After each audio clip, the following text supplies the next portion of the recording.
Marked by the Forgotten Pack. Evan Corbin had always been warned never go into the forest on the night of the wolf moon. But something inside her called to it. When she crossed the threshold, the air shifted, thick with the scent of rain and something metallic. The wind howled her name. And then, through the mist, he appeared golden-eyed, broad-shouldered, his presence a weight in the space between them. "You were meant to stay hidden," he murmured, stepping closer. "Now it's too late." Chapter 1. The Whispers of Stillwater Creek. The air in Stillwater Creek held a perpetual chill, even in the heart of July. Evan Corbin, at 58, felt it more keenly than ever, a subtle ache in her bones that mirrored the deeper, more persistent ache in her heart. The small, isolated town, nestled deep in the Appalachian Mountains, had been her sanctuary and her prison for the past 30 years, ever since she'd fled the glittering, suffocating cage of her former life. She'd traded ball gowns for worn denim, champagne for lukewarm coffee, and the judging eyes of society for the indifferent gaze of the ancient, watchful mountains. Evan ran a hand through her silver-streaked, dark brown hair, the texture surprisingly coarse now, a far cry from the meticulously styled waves she'd once worn.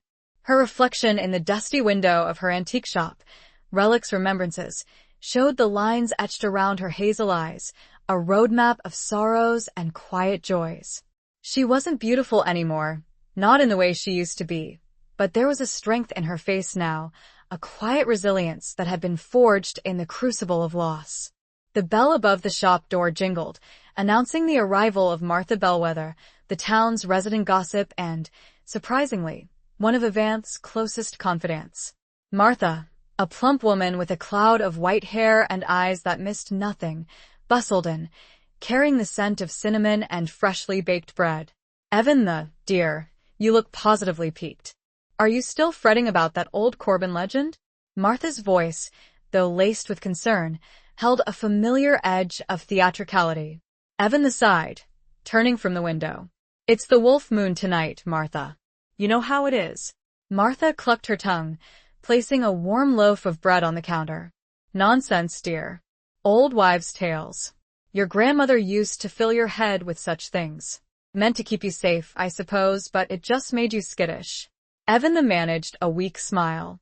Her grandmother, Eleanor, the last of the Corbin women before her, had indeed filled her childhood with stories of their lineage, of a curse that bound them to the forest and the moon, of a forbidden love that had shattered their family centuries ago.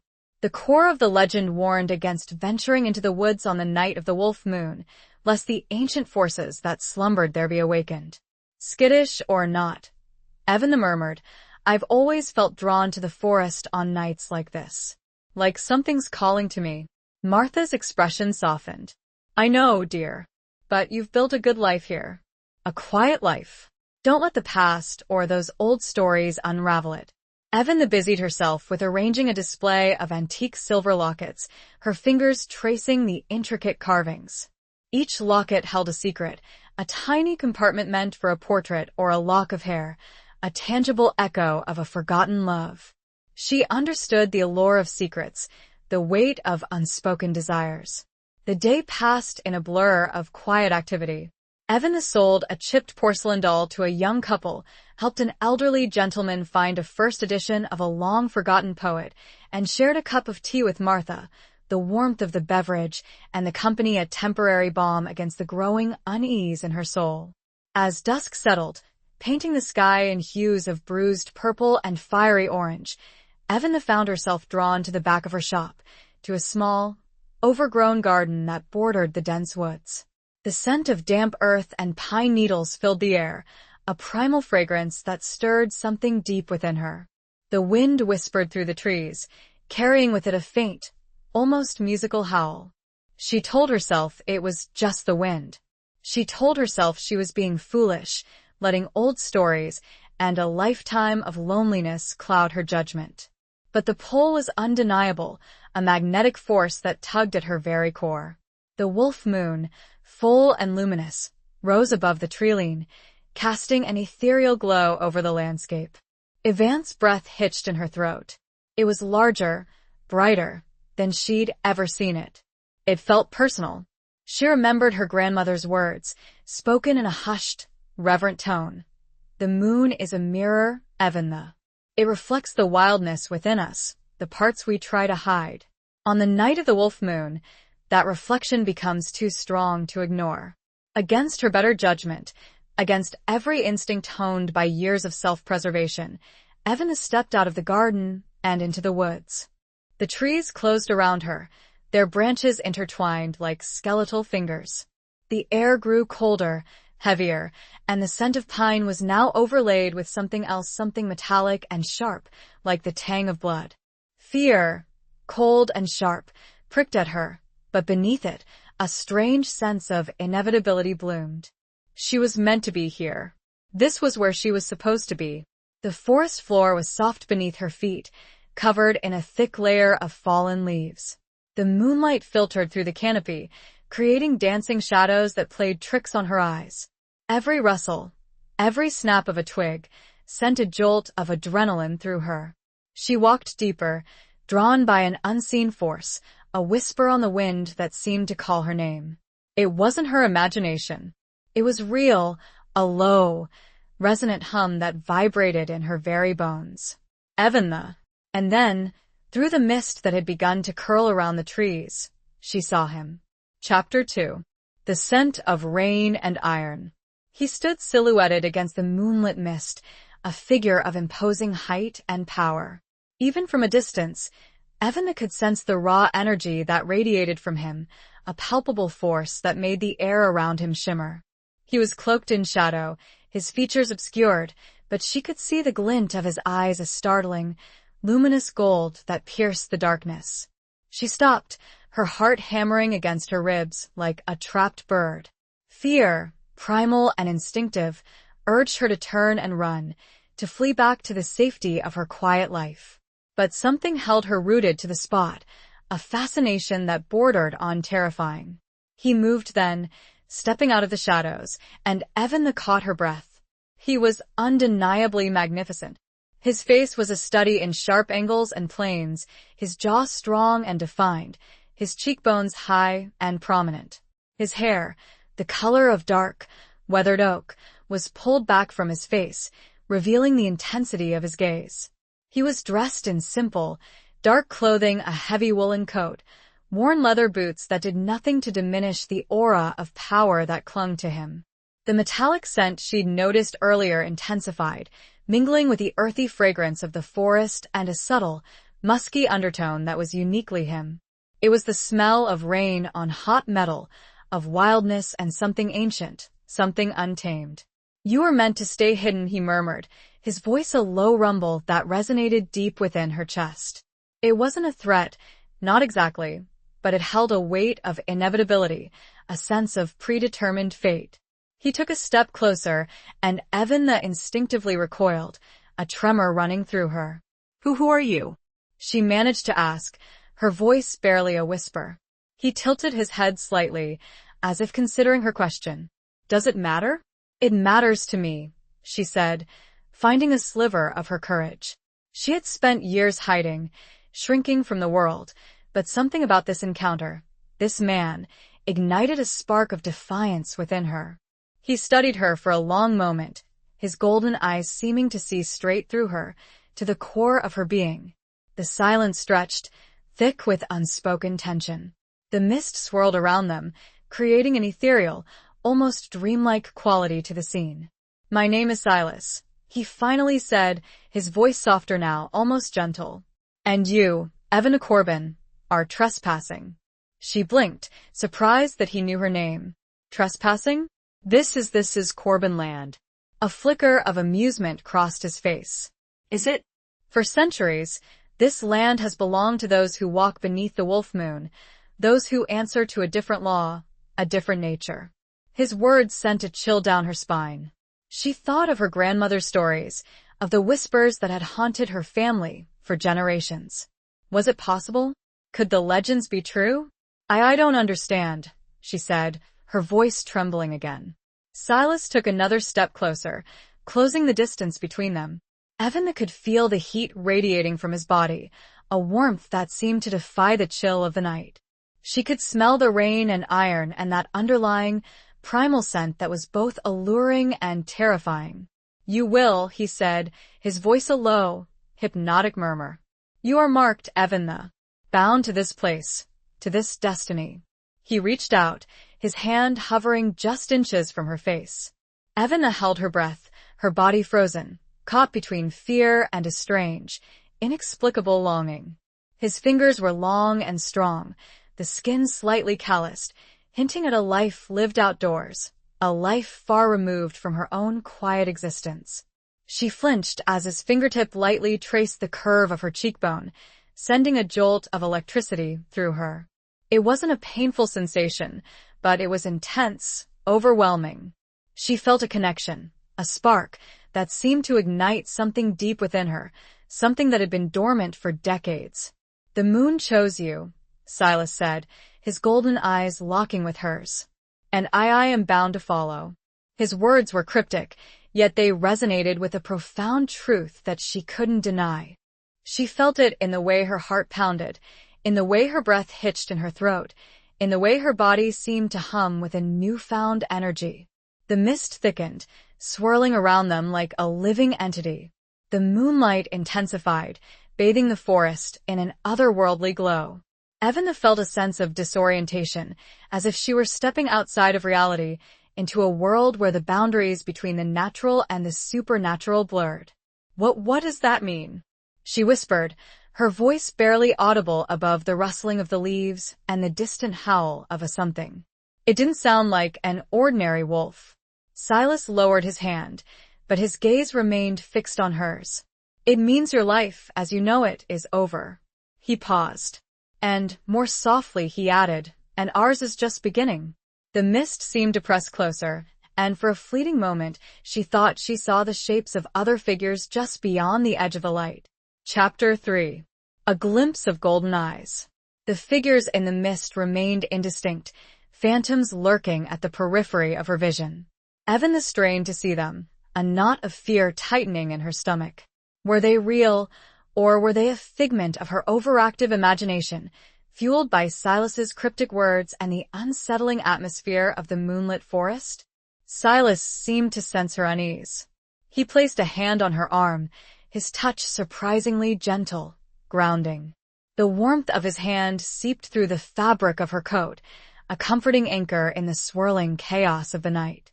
"Don't be afraid," he said, his voice a low rumble that vibrated through her. "They won't harm you. They're family. Family." The word hung in the air, heavy with unspoken meaning.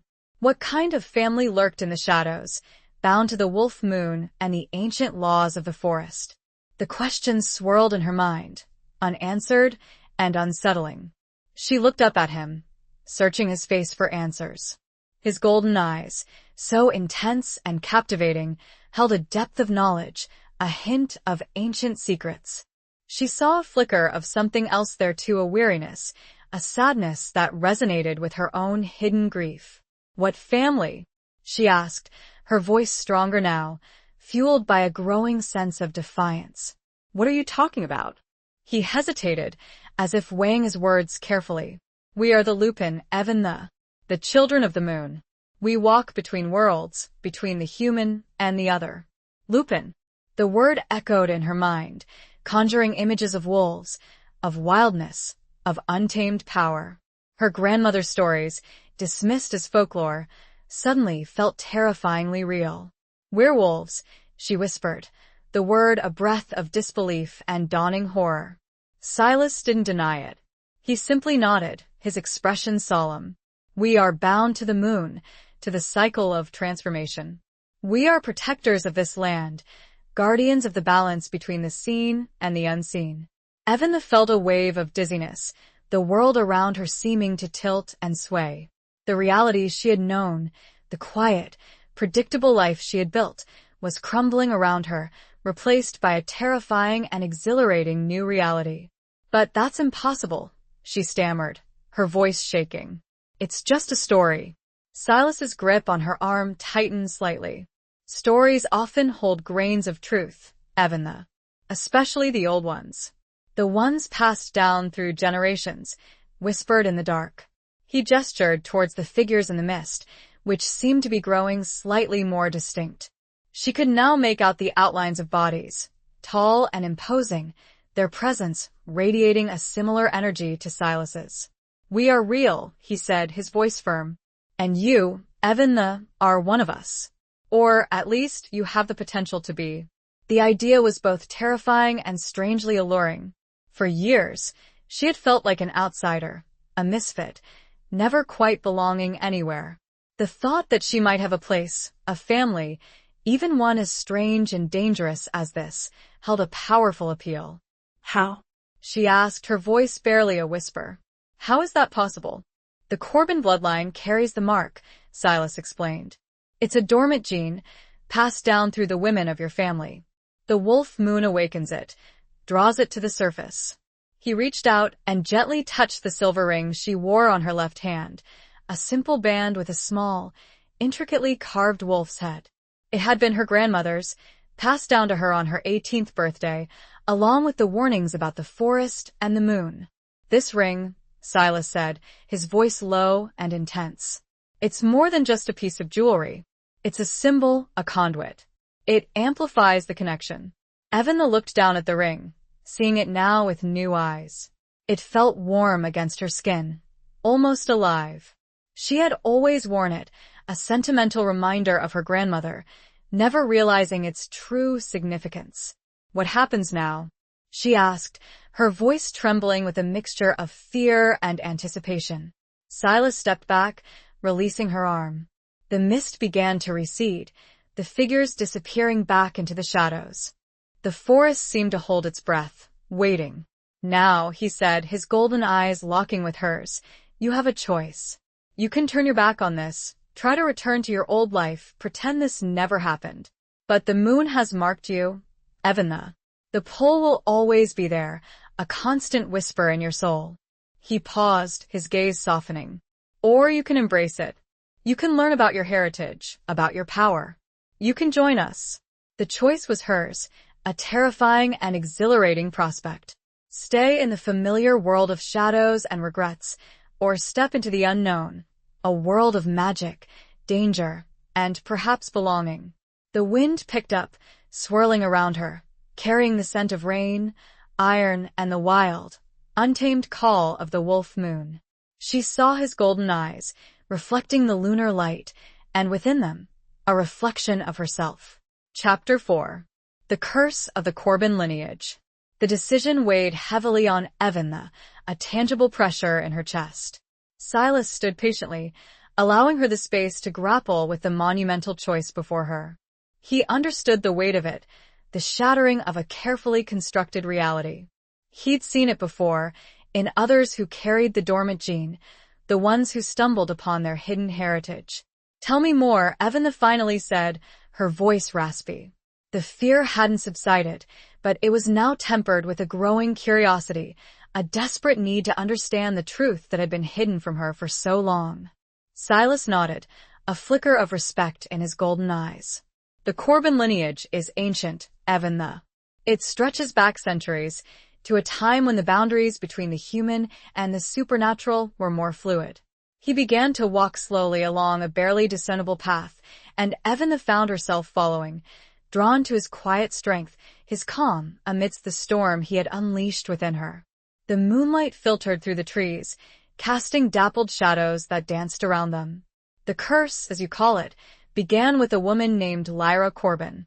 She was a healer, a woman of great power and compassion. She fell in love with a Lupin, a man named Kalen. Their love was forbidden, a violation of the ancient laws that governed both their worlds. Evan listened intently, her heart aching for this woman she had never known, yet felt a strange kinship with. The echoes of forbidden love resonated deep within her, stirring memories of her own past, of a love that had been deemed unsuitable, a love she had been forced to abandon. "The elders of both communities condemned their union," Silas continued. "They feared the mixing of human and Lupin blood, the potential for chaos and imbalance. Lyra and Kalen refused to be separated. They fled into the forest, seeking refuge in the wild." "What happened to them?" Evan asked, her voice barely a whisper. Silas stopped walking, turning to face her. The moonlight illuminated his face, highlighting the lines of sorrow etched around his eyes. They were hunted. Kaelin was killed, defending Lyra from those who sought to destroy them. Lyra, heartbroken and enraged, cursed the Corbin line, binding them to the forest and the moon, ensuring that their descendants would always carry the potential for transformation, the echo of their forbidden love. A curse or a gift? Evan murmured, thinking of the power Silas had described, the sense of belonging he had offered. Silas shrugged. It depends on how you choose to see it. The transformation is not easy. It's painful, both physically and emotionally. It requires a willingness to embrace the wildness within, to surrender control. He looked at her intently, his golden eyes searching her soul.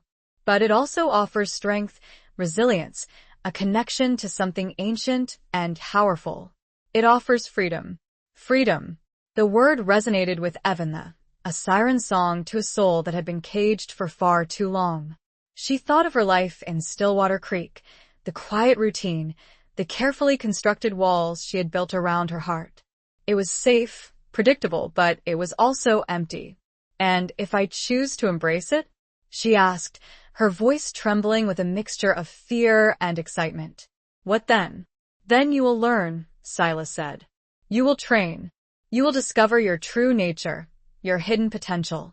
You will become part of our pack, our family. He reached out and took her hand, his touch sending a familiar jolt of electricity through her.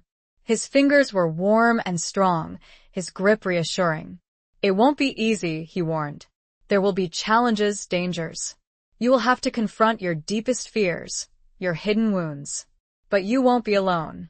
I will be there, to guide you, to protect you. His words, his presence, offered a sense of comfort and security that she hadn't felt in years. She looked into his golden eyes, saw the sincerity there, the promise of support and understanding. And she knew, with a certainty that surprised even herself, that she couldn't turn back. I want to learn, she said, her voice firm, her decision made. I want to understand. I want to belong.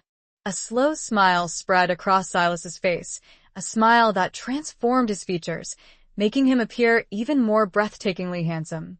It was a smile of relief, of acceptance, of hope. Then welcome, Evan the Corbin, he said, his voice soft and warm. Welcome to the Lupin. Welcome home.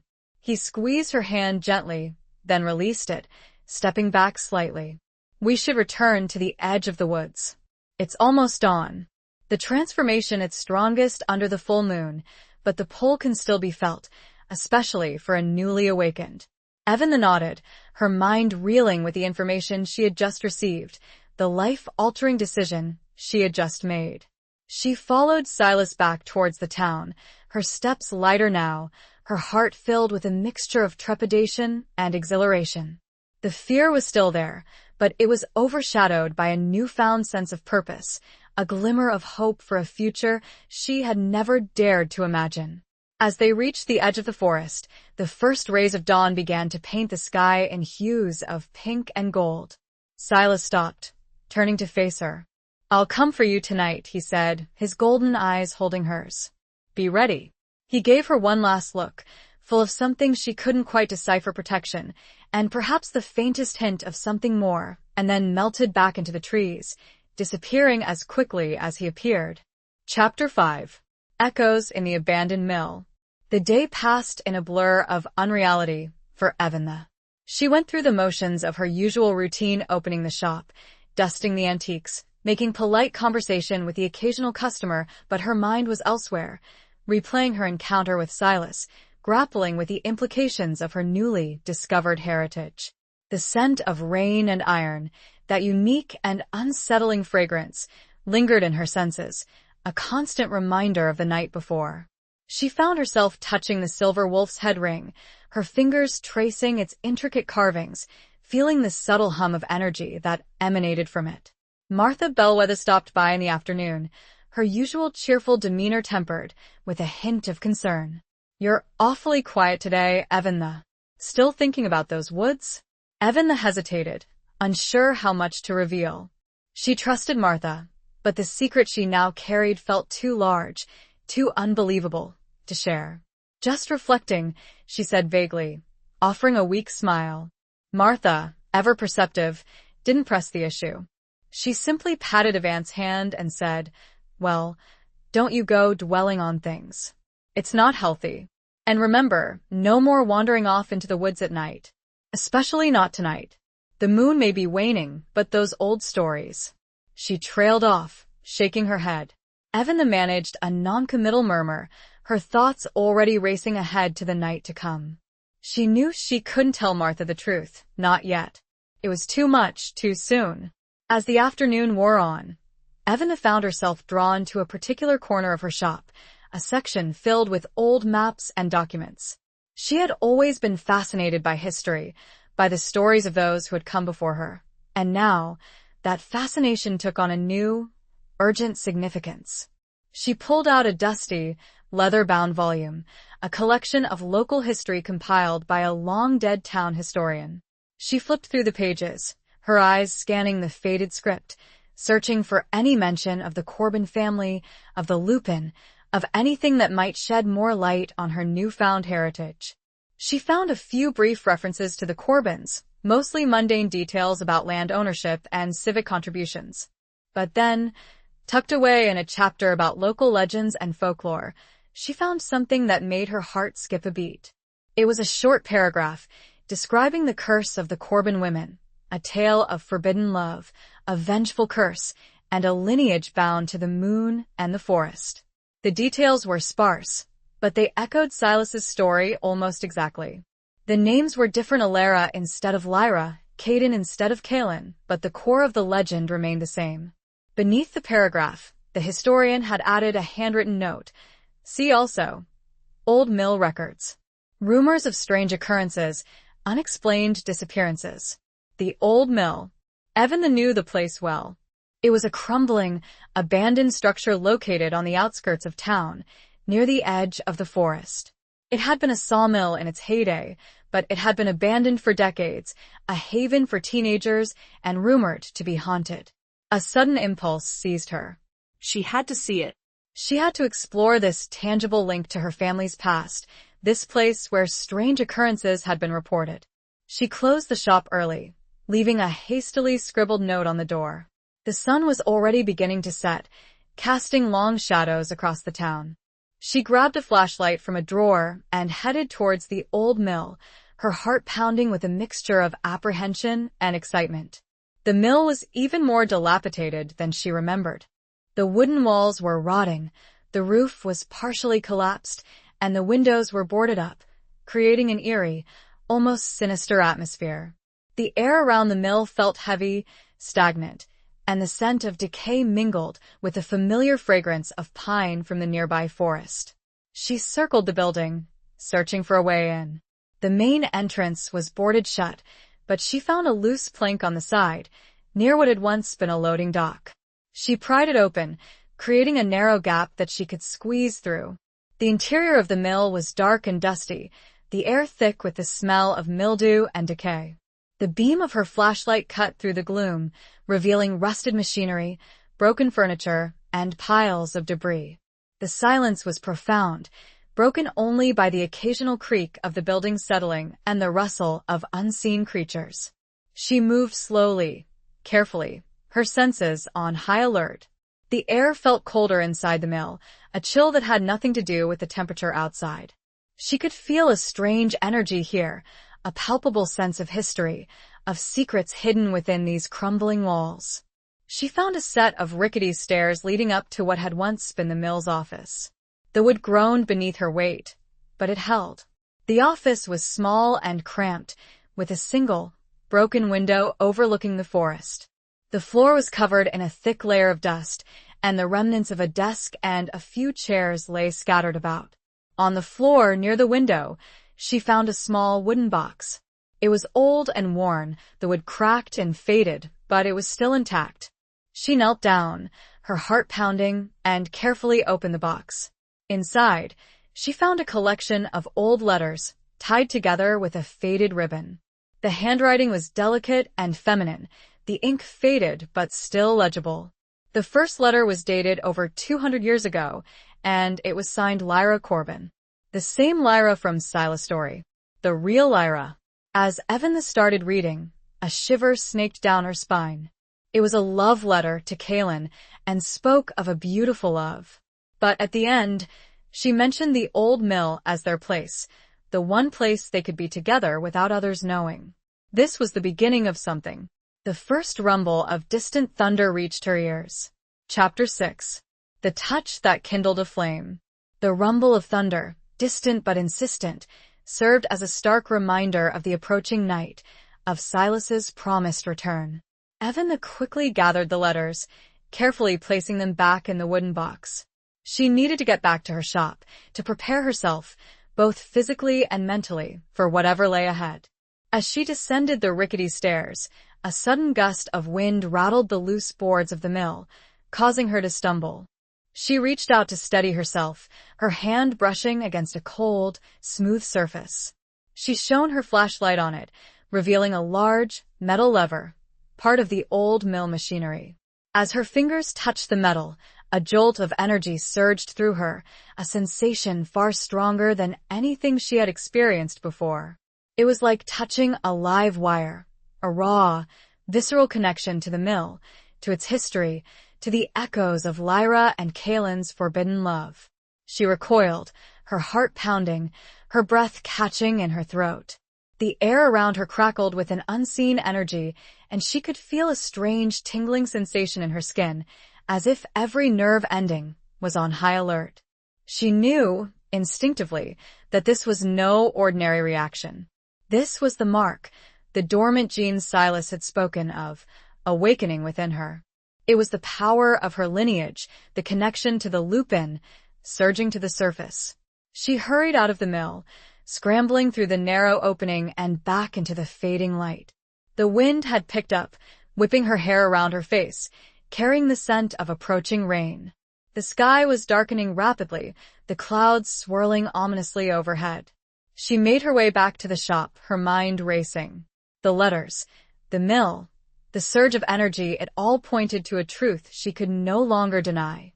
She was part of something larger, something ancient and powerful, something that was both terrifying and exhilarating.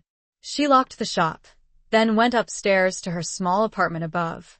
She showered quickly, washing away the dust and grime of the mill, feeling a strange sense of anticipation building within her. She chose simple, comfortable clothing, dark jeans, a soft, gray sweater, knowing that she needed to be prepared for anything. As she was brushing her hair, she caught sight of her reflection in the mirror. Her eyes, usually a calm hazel, seemed to be glowing with an inner light, a faint golden shimmer that hadn't been there before. Her skin seemed flushed, her cheeks tinged with color, as if she were running a fever. She touched the silver wolf's head ring, feeling the familiar hum of energy. It felt warmer now, almost pulsing against her skin. She knew, without a doubt, that the transformation, the awakening, had begun. The first drops of rain began to fall, splattering against the window panes. The wind howled outside, mimicking the growing turmoil within her. She felt a strange mixture of fear and excitement, of trepidation and anticipation. A knock on the door, firm and insistent, startled her. She knew who it was. Silas. She took a deep breath, trying to calm her racing heart. She opened the door, and there he stood, his golden eyes glowing in the dim light of the hallway. He was dressed in dark clothing, similar to the night before, his presence radiating that same aura of power and untamed energy. "Are you ready?" he asked, his voice low and resonant. Evan nodded, her voice caught in her throat. She couldn't speak, her emotions too raw, too overwhelming. He stepped inside, closing the door behind him. The small apartment seemed to shrink with his presence, the air thickening with a palpable tension. He reached out and gently cupped her face in his hands, his thumbs tracing the curve of her cheekbones. His touch was electric, sending a jolt of heat through her, igniting a flame that had been dormant for far too long. It wasn't just a physical sensation, it was something deeper, a connection that resonated in her soul. He looked at her intently, his golden eyes searching her face, seeing the fear and the excitement, the doubt and the determination. "The change will be intense," he said softly. "But I will be with you. I won't let you go through it alone." His words, his presence, offered a sense of comfort and reassurance that she desperately needed. She leaned into his touch, closing her eyes, drawing strength from his nearness. "I trust you," she whispered, the words a breath of vulnerability. A slow smile spread across his face, a smile that reached his eyes, making them shine even brighter. He lowered his head, his lips brushing against her forehead, a gentle, tender kiss that sent shivers down her spine. It was a kiss of promise, of protection, of something more. It was a spark that ignited a deeper flame, a flame of longing, of desire, of a connection that transcended the boundaries of their different worlds. The storm outside raged on, mirroring the tempest within her. But in his arms, for the first time in a long time, she felt safe. And maybe, just maybe, she started to believe in forever. But before she had the chance to kiss him back, he said, "We need to go. Now." Chapter 7. Secrets Etched in Silver. Silas led her out of the apartment and into the storm-swept night. The rain lashed down, soaking them to the skin within seconds, but Evan barely noticed. Her senses were heightened, acutely aware of Silas's presence beside her, the warmth of his hand in hers, the raw energy that emanated from him. They moved quickly through the deserted streets of Stillwater Creek, the wind howling around them like a pack of wild wolves. The town, usually so quiet and peaceful, felt alien and menacing in the darkness, the familiar landmarks transformed into shadowy, indistinct shapes. Silas led her towards the forest, towards the same path they had taken the night before. The trees loomed before them, their branches swaying wildly in the wind, their leaves rustling like whispered secrets. As they entered the woods, the air grew colder, heavier, and the scent of pine and wet earth intensified, mingling with that familiar metallic tang that Evan now associated with Silas and the Lupin. She could feel the power of the forest, the ancient energy that pulsed beneath the surface, drawing her in, welcoming her home. They walked for what seemed like hours, the only sounds the relentless rain, the howling wind, and the rhythmic thud of their boots on the muddy ground. Evan's fear had subsided, replaced by a strange sense of calm, a feeling of inevitability. She was where she was meant to be, doing what she was meant to do. Finally, they reached a clearing, a small, open space surrounded by towering trees. In the center of the clearing stood a massive, ancient oak, its gnarled branches reaching up towards the sky like skeletal fingers. The moonlight, though obscured by the storm clouds, filtered through the leaves, casting an ethereal glow over the scene. Silas stopped beneath the oak, turning to face Evan. His golden eyes, reflecting the faint light, held a mixture of concern and determination. "This is where it will happen," he said, his voice low and serious. "This is where you will embrace your true nature." Evan nodded, her heart pounding in her chest. She could feel the change already beginning, a tingling sensation in her limbs, a growing pressure in her chest. Silas reached into his coat and pulled out a small, silver knife, its blade gleaming in the dim light. Evan's eyes widened, a flicker of fear returning. What are you doing?" she asked, her voice trembling. "It's a ritual," Silas explained. "A way to focus the energy, to ease the transition. It won't hurt much." He took her left hand, the one with the silver wolf's head ring, and turned it palm up. He held the knife above her wrist, the blade hovering just above her skin. Evan closed her eyes, bracing herself. She trusted Silas, but the sight of the blade was unsettling. She felt a sharp, stinging pain as the knife sliced through her skin, a thin line of blood welling up. But the pain was quickly overshadowed by a surge of energy, a wave of heat that spread through her body, starting from her wrist and radiating outwards. It was an intense, overwhelming sensation, both painful and exhilarating. Silas dropped the knife and pressed his own hand against her wound, his skin warm and firm against hers. He began to chant, his voice low and resonant, the words ancient and unfamiliar, yet somehow resonating deep within Avant's soul. She could feel his energy mingling with hers, a powerful connection that amplified the transformation. The tingling in her limbs intensified, her bones began to ache, her muscles to spasm. She gasped, her body convulsing, the pain growing almost unbearable. She opened her eyes, and the world around her seemed to shift and distort. The trees appeared to twist and writhe, the moonlight seemed to flicker and pulse. She could hear the howling of wolves closer now, surrounding her, their voices blending with Silas's chant.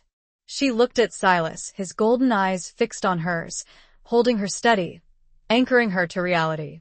She could see the concern in his face, the effort he was expending to control the transformation, to protect her from the full force of the change. His other hand reached and softly touched the blood on her wrist. He rubbed it, gently, between his thumb and forefinger. She felt a connection to him, a bond that went beyond anything she had ever experienced before. It was a soul-deep connection, a recognition of something ancient and powerful, something that had been waiting to be awakened. And on her wrist, where the cut had been, was no longer a wound. Etched in silver, the same color and texture as her ring, was the same wolf's head, mirroring the ring. It was a mark. His mark? Or something older. "It is done," Silas said, his voice rough, catching his breath. Look. Chapter 8. The Gathering Storm Within. Evan looked down at her wrist, at the silver wolf's head etched into her skin. It was a perfect replica of the ring, a permanent mark of her transformation, of her belonging to the Lupin. It didn't hurt, it felt right, as if it had always been there, waiting to be revealed. The pain had subsided, replaced by a strange sense of exhilaration, of newfound power. She felt stronger, more alive, her senses heightened to an almost unbearable degree. She could smell the rain-soaked earth, the scent of the trees, the subtle, musky fragrance of Silas, all with a clarity she had never experienced before. She could hear the rustling of leaves, the scurrying of small animals, the distant howl of a wolf, each sound distinct and vibrant. Silas stepped back, releasing her hand. He looked at her, his golden eyes filled with a mixture of relief and something else. Frida? Admiration? It was hard to tell. "How do you feel?" he asked, his voice still rough from the chanting. I don't know," Evan said, her voice trembling slightly. "Different. Stronger. More aware." She flexed her fingers, feeling the unfamiliar power coursing through her veins.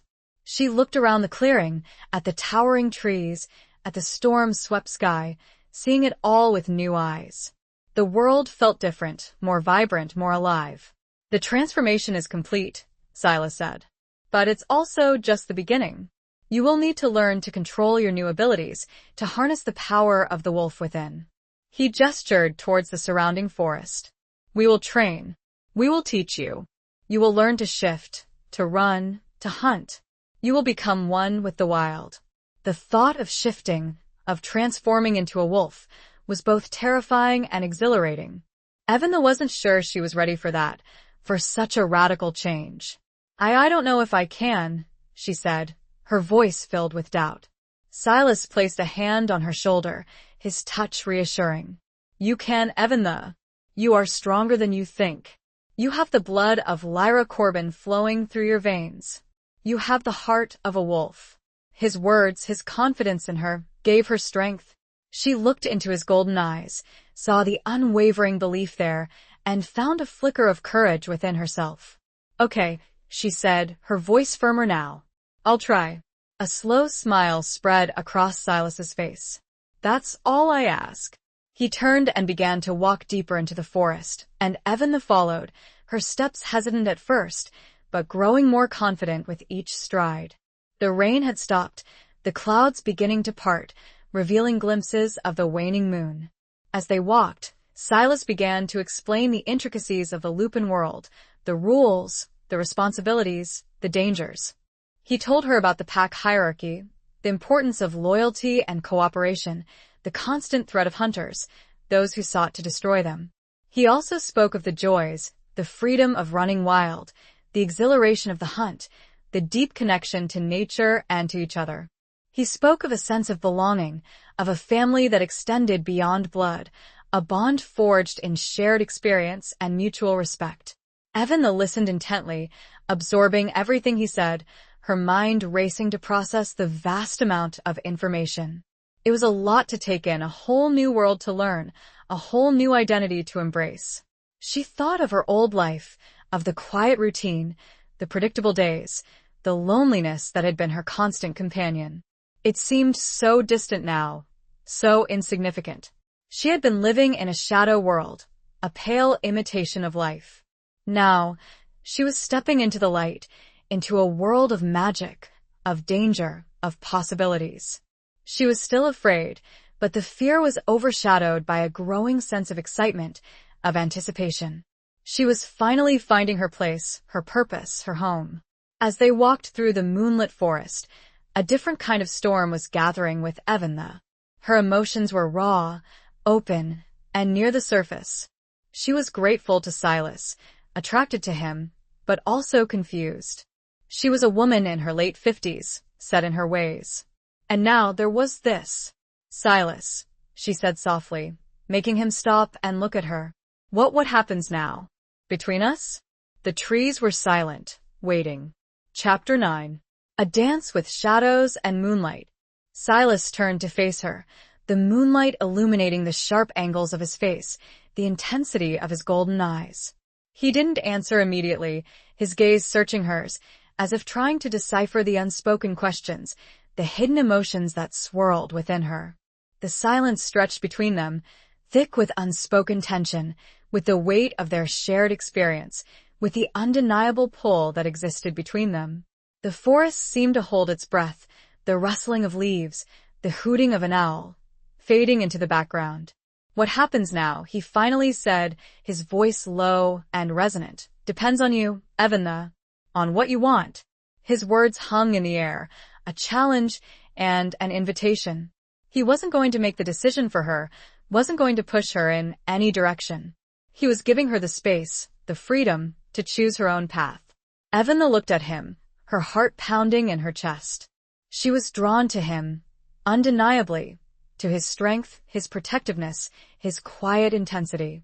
She felt a connection to him, a bond that went beyond the physical, beyond the supernatural, a recognition of something deep and primal. But she was also afraid, hesitant. She had been hurt before, betrayed by love, and she had built walls around her heart, protecting herself from further pain. Could she risk opening herself up again, to someone so different, to a world so unknown? I don't know what I want, she admitted, her voice trembling slightly.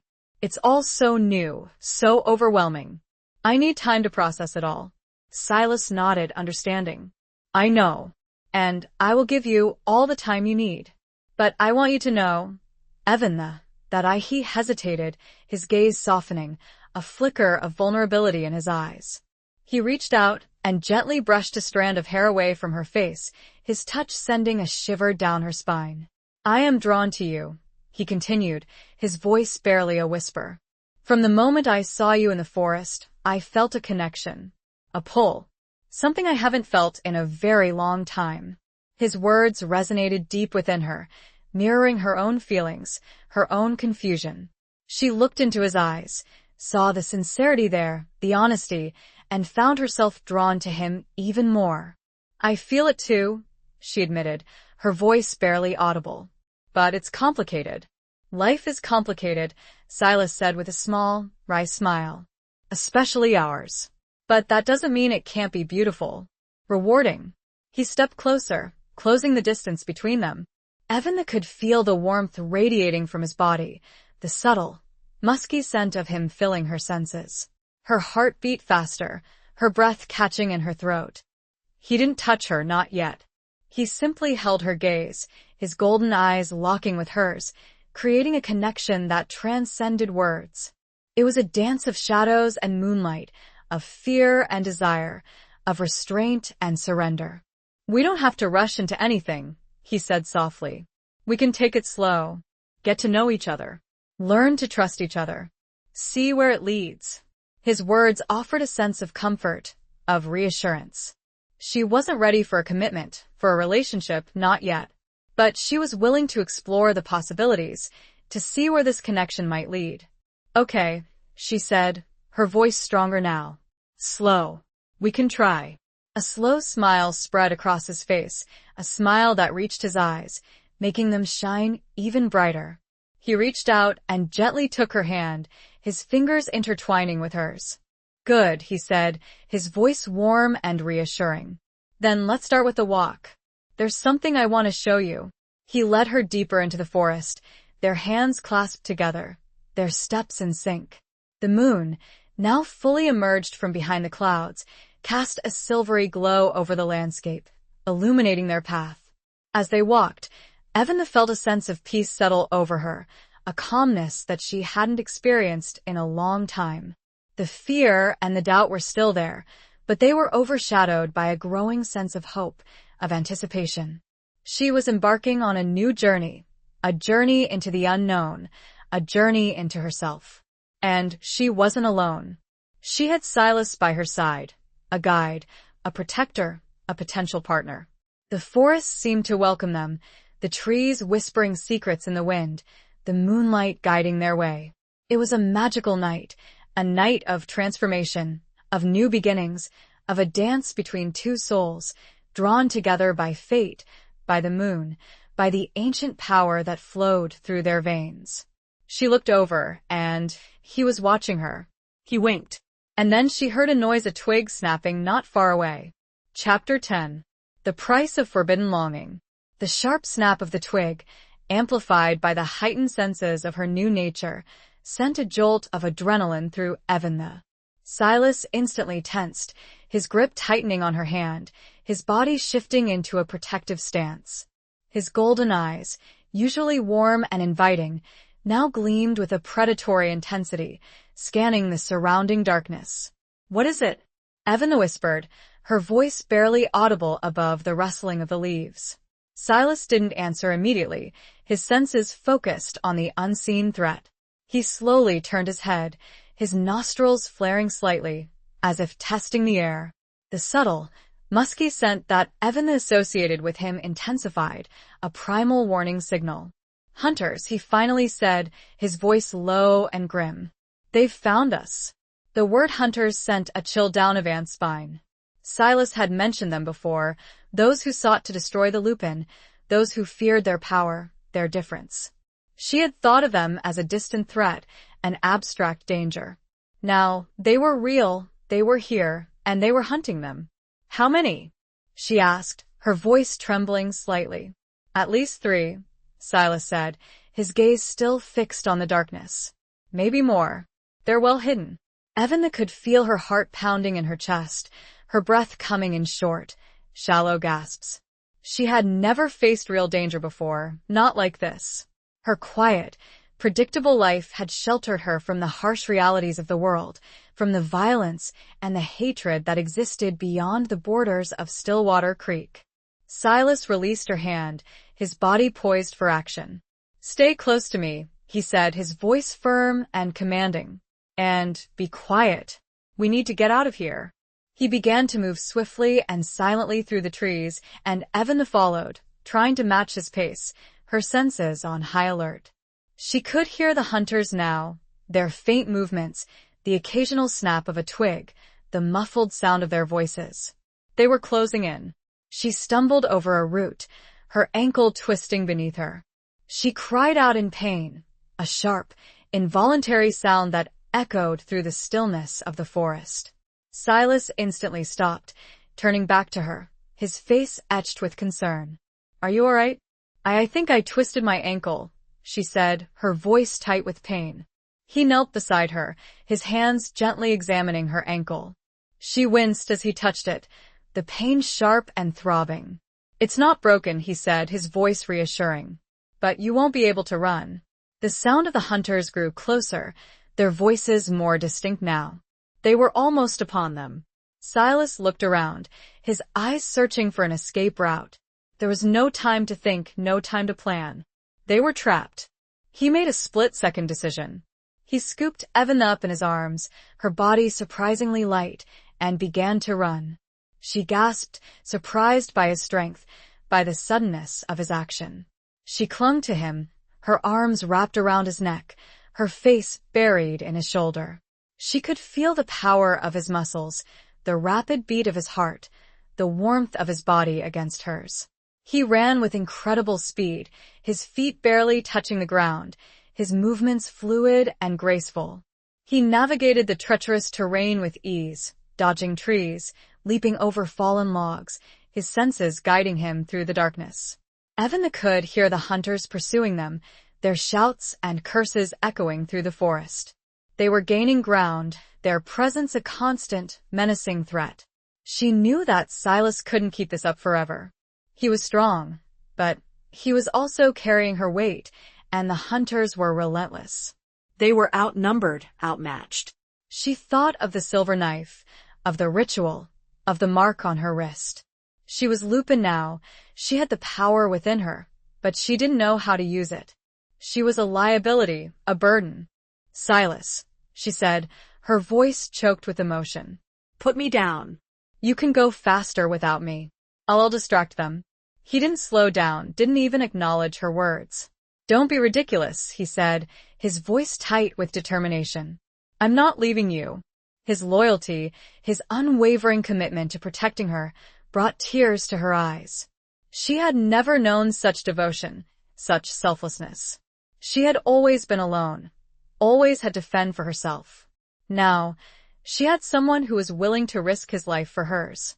The price for this forbidden longing, between a newly changed woman and the one who was bound to protect her, was steep. And as the hunters closed in, Evan knew she would do anything to protect him, too. A sudden, sharp pain pierced Silas's shoulder. He cried out and stumbled. An arrow. Chapter 11. The Unveiling of Ancient Truths. The arrow, embedded deep in Silas's shoulder, caused him to stumble, but he didn't fall. He regained his balance quickly, his grip on Evan tightening, his face contorted in pain. He didn't stop running, his pace slowing only slightly, his determination unwavering. Evan could see the blood seeping through his coat, staining the dark fabric a deeper shade of crimson. She could feel the tremors that ran through his body, the effort he was expending to keep moving, to protect her. "Silas, you're hurt," she cried, her voice filled with fear and desperation. "We need to stop. We need to know," he said, his voice strained, his breath coming in ragged gasps. "They'll catch us. We have to keep moving." He pushed on, his body fueled by adrenaline and a fierce, primal instinct to survive, to protect the one he was bound to. Evan could feel the heat of his body, the rapid beat of his heart against her own, the scent of his blood mingling with the rain and the iron and the forest. She knew they couldn't outrun the hunters, not in Silas's condition. They needed to find a place to hide, a place to regroup, a place to tend to his wound. She remembered the old mill, the place where she had found Lyra Corbin's letters, the place where she had felt the surge of energy, the awakening of her Lupin nature. It was close, relatively speaking, and it offered a semblance of shelter, a place to conceal themselves, at least temporarily. "The old mill," she said urgently, her voice close to his ear. "It's nearby. We can hide there." Silas hesitated, his mind racing, weighing the options. He knew the mill, knew its dilapidated condition, its reputation for being haunted. It wasn't an ideal hiding place, but it was better than nothing. "All right," he said, his voice tight with pain. "Lead the way." Evan guided him, directing him through the dense undergrowth, her senses heightened, acutely aware of their surroundings. She could hear the hunters still pursuing them, their voices closer now, their presence a constant, menacing threat. They reached the mill, its crumbling walls looming before them in the darkness. The wind howled through the broken windows, creating an eerie, mournful sound. The scent of decay and mildew was stronger here, mingling with the metallic tang of Silas's blood. Evan helped Silas through the narrow opening she had created earlier, the loose plank groaning beneath their combined weight. They were inside, shrouded in darkness, the silence broken only by the creak of the building and the ragged sound of Silas's breathing. Silas slumped against a wall, his body trembling with exhaustion and pain. Evan knelt beside him, her hands hovering over his wound, unsure what to do. I need to get that arrow out, she said, her voice shaking. Silas nodded, his face pale, his golden eyes clouded with pain. Be careful, he whispered. Evan took a deep breath, trying to calm her racing heart. She had never done anything like this before, never had to tend to a serious injury. But she knew she had to try, for Silas's sake. She gently felt around the arrow shaft, her fingers probing the torn flesh. She could feel the barb embedded deep in his muscle, the resistance as she tried to pull it out. She closed her eyes, focusing her mind, drawing on the newfound power within her, the connection to the lupin, the ancient knowledge that flowed through her veins. She remembered her grandmother's stories, the tales of healing, of using herbs and natural remedies to mend wounds. She opened her eyes, her vision sharper now, her senses more acute. She could see the details of the wound with clarity, the torn flesh, the broken blood vessels, the embedded arrow. She took a deep breath and, with a sudden, sharp tug, pulled the arrow out. Silas cried out in pain, his body convulsing, but she held him steady, her hands pressing against the wound to stanch the flow of blood. She needed something to bind the wound, something to stop the bleeding. She looked around the dimly lit mill, her eyes searching for anything that might be useful. She spotted a pile of old rags in a corner, remnants of the mill's former life. She grabbed a few, tearing them into strips, her hands moving with a newfound dexterity. She cleaned the wound as best she could, using a strip of cloth soaked in rainwater that had collected in a rusted bucket. Then, she carefully packed the wound with the remaining rags, binding it tightly with another strip, creating a makeshift bandage. Silas's breathing had slowed, his body relaxing slightly, the pain easing its grip. He looked at her, his golden eyes filled with gratitude and something more. As they rested, catching their breath, Evan pulled out Lyra's letters. The old, yellowed paper revealed painful truths, a family torn, and ancient laws designed to keep two lovers apart, to devastating results. And on the last page, a note. If this curse is ever to be broken, only true love and the strength to see it through will be the key. It landed on Evan with the force of a physical blow, and she knew she could no longer deny her feelings. Chapter 12. Fractures in the Foundation of Trust. The weight of Lyra's words settled heavily upon Evan, a profound revelation that shifted the foundations of her understanding. Only true love and the strength to see it through will be the key. It was a daunting prospect, a burden of responsibility that she wasn't sure she was ready to bear. She looked at Silas, his face pale and drawn, his golden eyes clouded with pain, but still holding a spark of that unwavering strength, that fierce loyalty that had drawn her to him from the beginning. She felt a surge of emotion, a complex mixture of fear, gratitude, and love. Yes, love. She could no longer deny it, could no longer hide from the truth that had been blossoming within her, nurtured by their shared experiences, by his unwavering protection, by the undeniable connection that bound them together. But was it true love? The kind of love that could break a centuries-old curse? The kind of love that could withstand the challenges, the dangers, the prejudices that they faced? She didn't know, and the uncertainty gnawed at her, creating a fissure in the fragile foundation of trust that they had been building. Silas, she said softly, her voice trembling slightly. These letters, Lyra's words, it's a lot to take in. He nodded, his gaze meeting hers, his expression understanding. He had sensed the shift in her, the subtle withdrawal, the unspoken questions that hung in the air between them.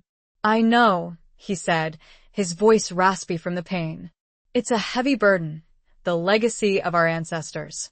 Is it even possible? She asked, her voice barely a whisper. To break the curse? He hesitated, his gaze shifting away from hers, a flicker of doubt in his eyes. I don't know, he admitted. It's never been done before. Many have tried, many have failed. His honesty, his lack of false reassurance, was both refreshing and unsettling. She appreciated his candor, but it also fueled her own insecurities, her own doubts about their ability to overcome the obstacles that lay before them. What if we're not strong enough? She asked, her voice filled with a vulnerability she rarely allowed herself to show. He reached out and gently took her hand, his fingers intertwining with hers, his touch sending a familiar warmth through her. "We are stronger than we think, Evan," he said, his voice firm, his gaze locking with hers. "We have each other. And we have the power of the moon, the strength of the wolf, flowing through our veins." His words offered a measure of comfort, a reassurance that she desperately needed. But they weren't enough to completely quell the doubts that plagued her. She thought of the hunters, of their relentless pursuit, of the hatred that fueled their actions. She thought of the prejudice, the fear, the ignorance that surrounded the Lupin, the constant threat of exposure, of violence. Could their love, their fragile bond, withstand such pressure? Could they survive in a world that sought to destroy them? She pulled out the final letter, turning it over in her hands. "Silas," she began and then stopped. She looked up at him and took a breath. "There's something in this last letter, something Lyra wrote." She mentioned another name, not Kalen's. Someone who betrayed them. Silas' expression changed. It grew dark, stormy. "What name?" Evan read, her voice faltering. "It was Renard who told them. Renard, whom I called brother, who swore loyalty." She looked up again. "Who is Renard?" Silas didn't answer right away. He stood, wincing in pain, and walked to the broken window, looking out. He was silent for so long that Evan was about to ask again. "Renard," he said, his voice cold and hard, "was Kalen's brother. My ancestor." He turned back, and the look on his face was like thunder. Betrayal and pain and rage swirled, darkening his golden eyes. "And the reason," he said, his voice now low and dangerous, "that werewolves and humans can never, ever be together. It is not just forbidden. It is a sin." The fractures in their foundation of trust widened. And outside, the sound of approaching footsteps and the snapping of twigs could be heard. They were no longer alone. Chapter 13. The howl that shattered the silence. The sound of approaching footsteps, the snapping of twigs, shattered the fragile peace that had settled between Evan and Silas. The hunters had found them. Again. Silas's body tensed, his senses on high alert, his golden eyes gleaming with a predatory intensity. He moved swiftly, despite his injury, pulling Evan behind him, deeper into the shadows of the mill. "They're here," he whispered, his voice tight with urgency. "We need to find another way out." Evan's heart pounded in her chest, her breath coming in short, shallow gasps. The fear, the adrenaline, surged through her veins, sharpening her senses, heightening her awareness. She could hear the hunters now, their voices close, their footsteps heavy on the decaying wooden floor. They searched frantically for an escape route, a hidden door, a broken window, anything that might offer a way out of the crumbling mill. But the building was a labyrinth of collapsed walls, rusted machinery, and piles of debris, offering few options for escape. The hunters were getting closer, their voices echoing through the cavernous space, their presence a menacing threat that pressed in on them from all sides. "There," Evan whispered, pointing to a small, boarded-up window near the back of the mill. "Maybe we can break through." Silas nodded, his gaze fixed on the window. He moved towards it, his body poised for action, his injured shoulder clearly causing him pain, but he didn't falter. He reached the window and, with a powerful surge of strength, ripped the boards away, creating a narrow opening. The sound of splintering would echoed through the mill, alerting the hunters to their location. "Go," Silas urged, pushing Evan towards the opening. "Get out of here. I'll hold them off." Evan hesitated, her heart torn. She couldn't leave him. Not like this, not with his injury, not with the hunters closing in. "No," she said, her voice firm, her determination fueled by a newfound courage, by the love that burned within her. "I'm not leaving you." She turned to face the approaching hunters, her body trembling, but her resolve unwavering. She didn't know how to fight, didn't know how to use the power of the wolf within her, but she would stand her ground. She would protect Silas. She would face whatever came. The hunters emerged from the shadows, their faces grim, their weapons drawn. They were a motley crew, clad in rough clothing, their eyes filled with hatred and fear. They carried rifles, crossbows, and knives, their intentions clear. "There they are," one of them shouted, his voice harsh and guttural. "Kill the beasts." They advanced, their weapons raised, their footsteps heavy on the wooden floor. Evanna and Silas stood their ground, side by side, their bodies pressed together, their hands clasped tightly. Suddenly, Silas let out a howl, a long, mournful sound that echoed through the mill, a primal cry that sent shivers down Evan's spine. It was a call, a warning, a challenge. The howl seemed to shatter the silence, to break the tension, to unleash something wild and untamed within Evanna. She felt a surge of energy, a rush of power, a transformation beginning within her. Her bones ached, her muscles spasmed, her skin tingled. She could feel her body changing, shifting, adapting. Her senses sharpened, her vision blurred, her hearing intensified. She looked at Silas, his golden eyes glowing with a fierce intensity, his body trembling with the effort to control the change, to hold back the wolf within. He nodded, his gaze locking with hers, a silent communication passing between them. He was giving her permission, encouraging her, trusting her. She closed her eyes, surrendering to the change, embracing the wildness within, allowing the power of the wolf to take over. She let out a howl of her own, a sound that was both terrifying and exhilarating, a sound that echoed Silas's call, a sound that proclaimed her defiance, her strength, her belonging. The hunters faltered, their advance slowing, their faces registering surprise and fear. They had expected to find two vulnerable humans, easy prey. They had not expected to face two wolves, two powerful creatures of the night, ready to fight for their survival. The transformation was complete. Evanna felt a moment of disorientation. But before she could fully comprehend her new form, a shot rang out. Chapter 14. Running from the Inevitable Dawn. The shot rang out, echoing through the cavernous mill, followed by a yelp of pain. Evanna, now in her wolf form, felt a sharp, burning sensation in her side, but it was overshadowed by a surge of adrenaline, of protective fury. Silas had pushed her, taking the brunt of the bullet meant for her.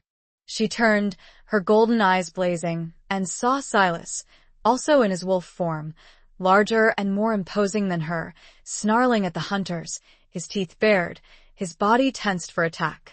He was bleeding, a dark stain spreading across his fur, but he didn't falter. The hunters, momentarily stunned by the transformation, quickly recovered, their fear giving way to renewed determination. They raised their weapons, their fingers tightening on the triggers, ready to fire again. Evanna knew they couldn't stay and fight. They were outnumbered, outgunned, and Silas was injured. They needed to escape, to find safety, to heal. She nudged Silas with her snout, urging him to follow her. He understood, his golden eyes meeting hers, a silent communication passing between them. They turned and fled, their powerful legs carrying them swiftly through the mill, dodging debris, leaping over obstacles, their movements fluid and graceful, a dance of shadows and moonlight.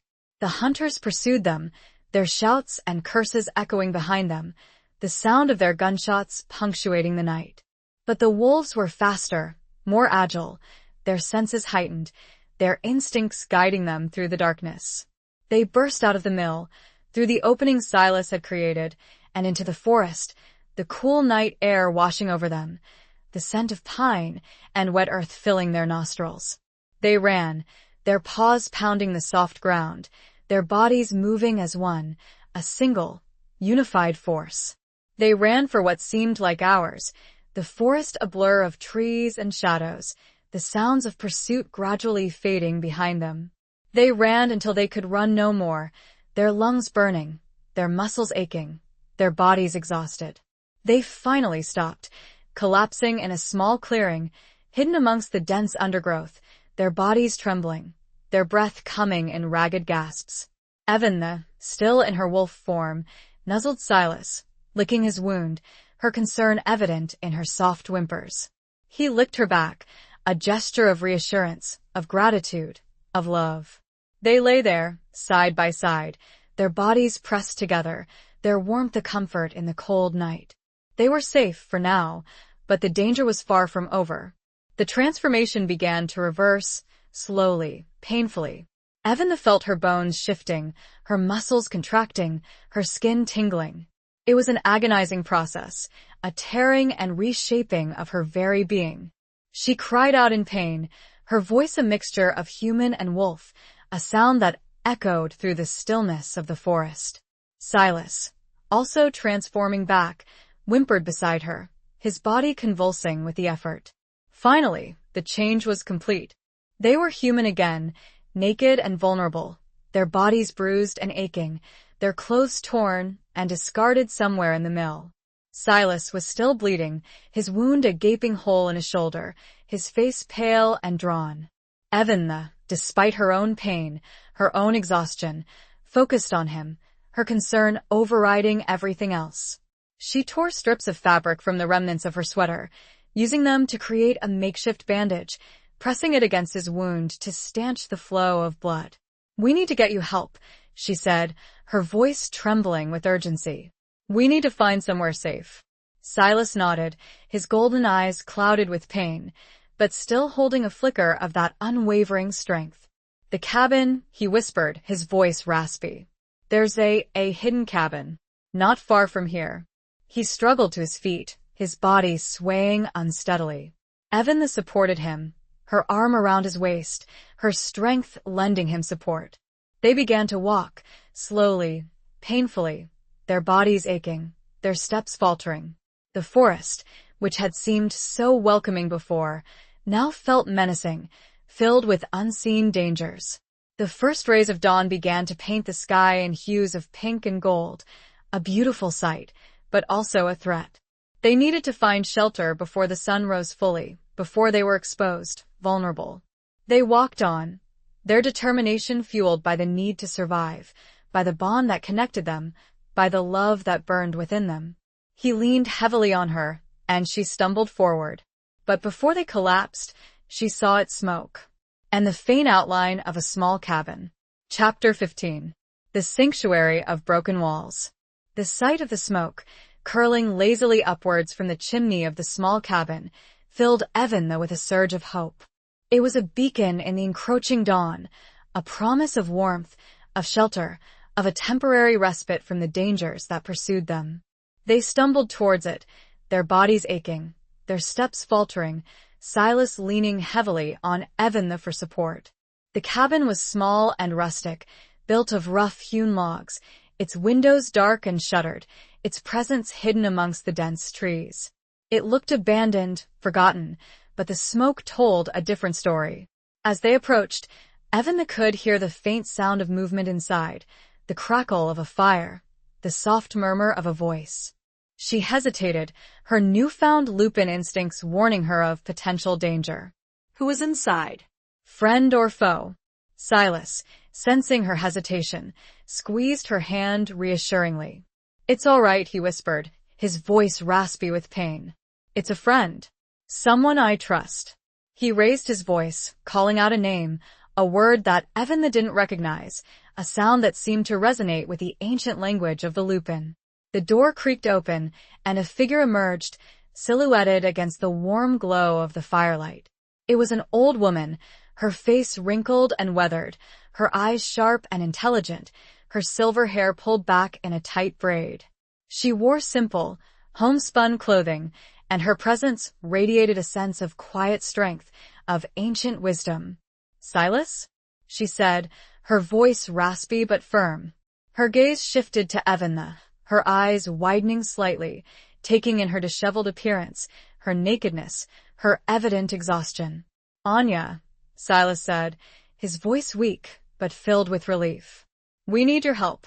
Anya, without hesitation, stepped aside, ushering them inside. Come in, come in. "You're both injured. What happened?"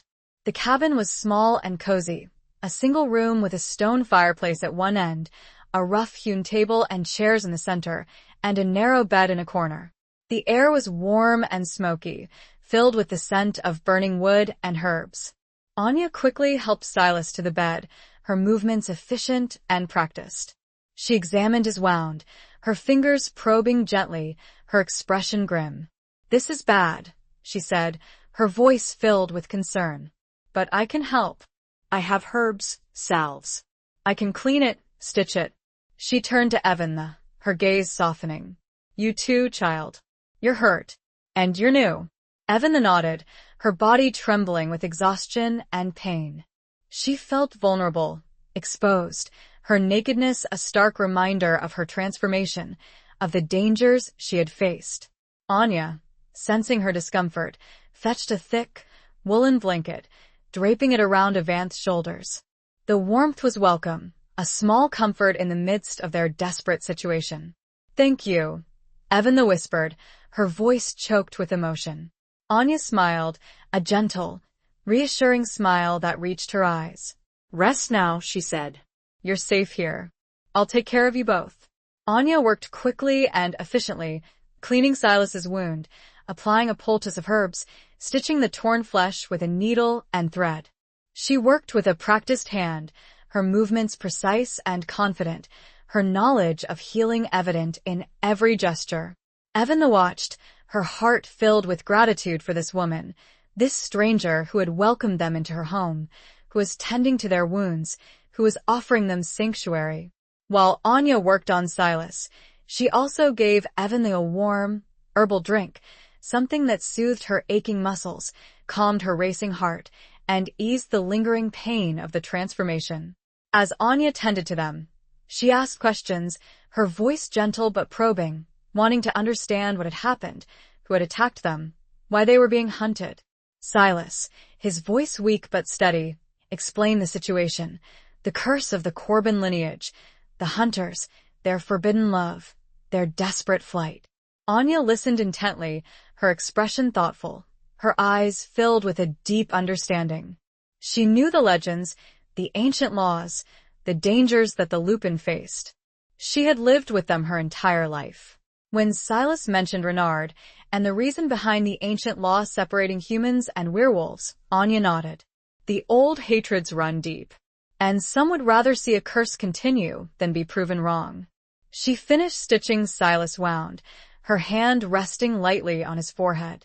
She stood and walked to a small cupboard near the fireplace, opening it, taking out a small, wooden box. She placed it on the table, and Evan realized that she had seen a similar box in the old mill. "What's that?" Evan asked. "Answers," Anya said. "Or at least some of them." She glanced towards Silas, who, despite his pain and exhaustion, gave her a small nod. Anya opened the box. Chapter 16. A Pact Forged in Desperation. Anya opened the wooden box, revealing its contents. A collection of old, yellowed letters, similar to the ones Evan had found in the old mill, and a small, tarnished silver locket shaped like a wolf's head, its eyes two tiny, glittering gemstones. Evan recognized the locket immediately. It was almost identical to the one depicted in the old sketches within Lyra's letters, the one Lyra had worn, the one that had been a symbol of her forbidden love with Kaelin. "These are Lyra's letters too," Anya said, her voice soft, her gaze fixed on the contents of the box. "But these tell a different part of the story. The part that has been hidden, suppressed for centuries." She carefully picked up one of the letters, its edges frayed, the ink faded but still legible. She began to read aloud, her voice trembling slightly, the words echoing through the small cabin, filling the silence with the echoes of a long-ago tragedy. The letter was written by Lyra, but it wasn't addressed to Kaelin. It was addressed to her sister, Alara, the one mentioned in the town's historical records, the one who had supposedly started the curse. As Anya read, a different narrative began to unfold, a story that challenged the accepted version of events, a story that revealed a deeper, more complex truth. Alara, it turned out, hadn't cursed the Corbin lineage out of vengeance. She had done it out of love, out of a desperate attempt to protect her sister, to save her from the wrath of the elders, both human and Lupin. Lyra, in her letters to Alara, detailed the growing threat, the escalating violence, the relentless persecution they faced. She knew that their love was doomed, that they could never be together, that they were putting their entire families at risk. She begged Alara to help them, to find a way to protect them, to ensure their survival. And Alara, torn between her loyalty to her sister and her duty to her community, made a desperate pact.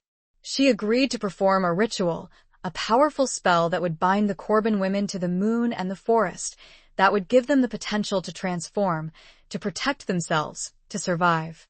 But the ritual came with a price, a curse that would ensure that their descendants would always carry the burden of their forbidden love, that they would always be drawn to the Lupin, that they would always face the danger of exposure, of persecution.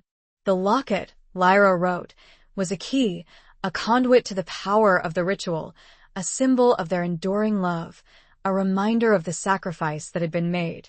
As Anya finished reading, a heavy silence filled the cabin. The truth, revealed after centuries of lies and distortions, hung in the air, a weight that settled upon Evanth's shoulders. She looked at Silas, his golden eyes filled with a mixture of sorrow and understanding. He had known, or at least suspected, the truth.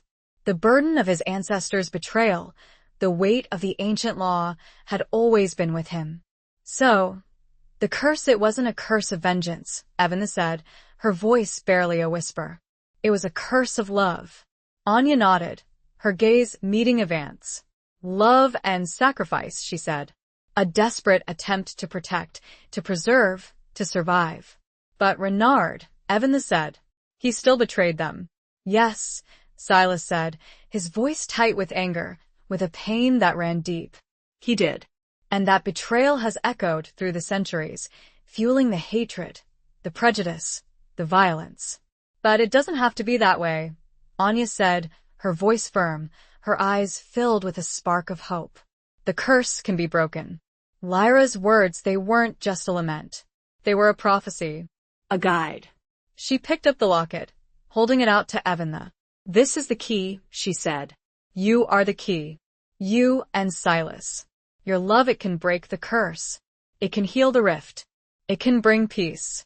Evan looked at the locket, at its intricate carvings, at the tiny, glittering gemstones that served as the wolf's eyes. She felt a connection to it, a pull, a sense of destiny.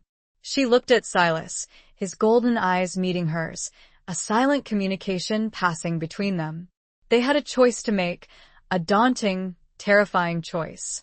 They could embrace their love, their connection, their power, and try to break the curse, to forge a new future, a future free from hatred, from prejudice, from fear.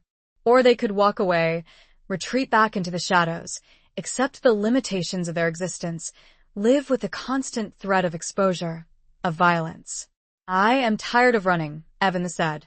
I am tired of fear. Silas took her hand, his fingers interlacing with hers. Then we fight, he said, looking at her and Anya.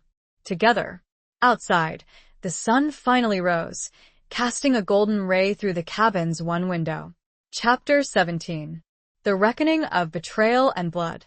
The decision made, a pact forged in the quiet sanctuary of Anya's cabin, Evan and Silas prepared to face their adversaries, to confront the hatred and prejudice that had haunted their lineage for centuries. They knew it wouldn't be easy, that they would face opposition, violence, perhaps even death. But they were determined, their love for each other, their commitment to breaking the curse, fueling their resolve. Anya, her wisdom and knowledge of ancient lore proving invaluable, helped them devise a plan. She explained that the curse, while powerful, was also fragile, tied to specific conditions, to the cycle of the moon, to the location of the original ritual, to the bloodline of those involved. The key, she said, was to reverse the ritual, to undo the binding spell that Alara had cast, to release the Corbin women from the burden of their ancestors' forbidden love. And the only place to do that, the only time, was at the old mill during the next full moon, which was only a few days away. They knew the hunters would be waiting for them, that they would be prepared, that they would be armed and dangerous. But they had no other choice. They had to confront them, to end the cycle of violence, to create a future where Lupin and humans could coexist, where love could triumph over hatred. Anya provided them with supplies, herbs to heal their wounds, weapons to defend themselves, protective amulets to ward off negative energy. She also gave them something else, knowledge. She taught Evan how to control her transformation, how to harness the power of the wolf within, how to use her heightened senses, her strength, her agility, to her advantage. Silas, though still recovering from his injury, trained with Evan, guiding her, teaching her the fighting techniques of the Lupin, the ancient ways of combat, of survival. He pushed her, challenged her, but he also supported her, encouraged her, his belief in her unwavering. They spent the next few days preparing, honing their skills, strengthening their bodies, solidifying their bond. They practiced shifting, running, fighting, their movements becoming more fluid, more coordinated, more instinctive. They learned to trust each other implicitly, to anticipate each other's moves, to work together as a single, unified force. They also talked, sharing their fears, their hopes, their dreams.